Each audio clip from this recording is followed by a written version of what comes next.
Good evening, everyone. I'm Brenda, and I would like everyone here to know that consuming a glass of milk contains 180 million systematic cells, cow's milk. So what are these cells? They're the same type of cells that you can find on your face. Pimples. Yes, pimples. So thus, adding to my claim of fact that cow's milk is unsuitable for human consumption. First, cow's hormones are not meant for the human body.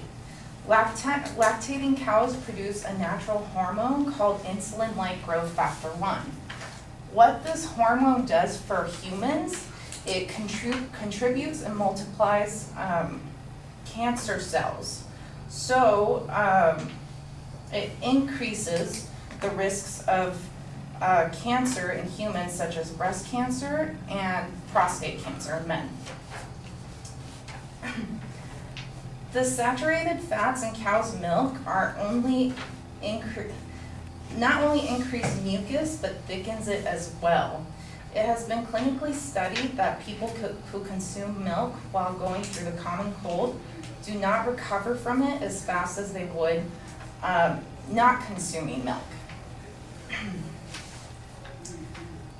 So milk is a processed food. This changes the chemistry of milk and increases its acidifying effects. Milk depletes calcium from the human bone. Recent studies have shown that dairy can actually create osteoporosis in your bones. According to the Save Our Bones campaign and the Physicians Committee for Responsible Medicine, quote, not only do we barely absorb the calcium in cow's milk, especially if it's pasteurized, but it actually increases calcium loss from the bones in your body. This increases the risks for fractures. There are many alternatives to milk, such as almond, rice, hemp, coconut, and soy milk that all contain vitamins D and B12, which are highly essential for the human body.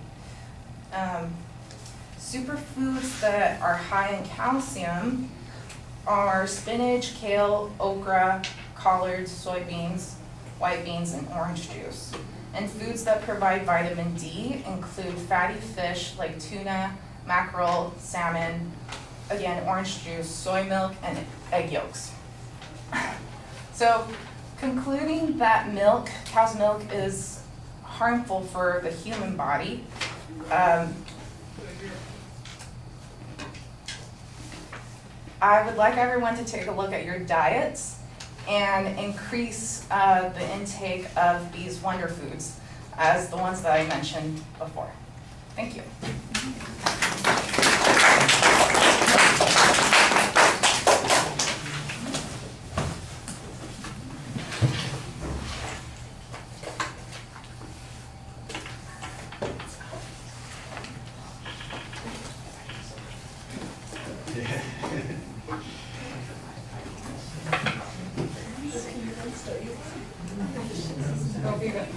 Hope I didn't gross you guys out. So I'm gonna have answers. I finished a gallon yesterday. Maybe split. Milk? I think it's a white people thing. About half the white beach I know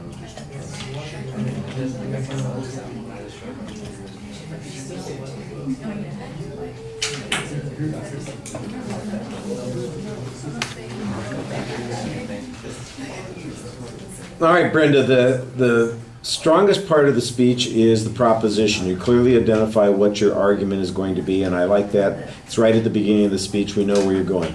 Then we start running into problems. There's no preview of what the supporting structure is going to be. Ideas just appear randomly, so I can't tell how it's being organized at all. It just seems like it's piecemeal pieces of information that are being dropped along the path for us to pick up.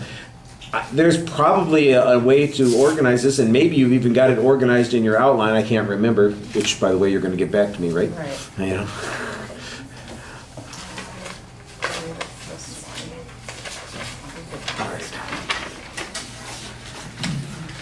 But like I said, there's no numerical signposts, you don't have declarative sentences, you back into some of these arguments, and some of them don't even sound like they're arguments, they're just describing things that are going on. For example, the mucus thing. Well, I don't find that to be particularly surprising, although how significant it is, I don't know.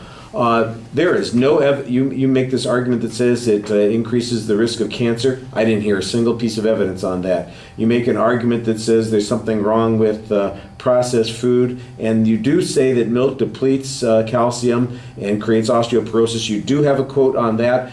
It's a clear statement. It's a little bit thin on what its proof is. It's not explained how they reached that conclusion, and I suspect that it's counterintuitive to what most of the people who sell milk, consume milk, and have advised people to consume milk have said. So I think you need something a lot more substantive on that in order to be convincing on that particular point. You make, the common cold thing, you've got a vague reference to a study there, and that, I think, is inadequate. So that's a little bit problematic. At the end, you've got a whole bunch of factual data on the calcium and the other minerals and vitamins that are in other kinds of foods, but I don't really get any comparison to milk. And we don't get, for example, if we don't get enough calcium from milk, but we do get enough calcium from kale, why aren't you giving us that comparison? That people who consume milk lose 2% of their calcium, and people who consume kale increase their calcium by 2%. That would be a piece of information that would clearly support the point that you're making there. At the end of the speech, you finish by making a policy claim. So you kind of switch from your original claim of fact to a policy claim when you're finishing up, and that's not the way you want to go either. All right. Thank you.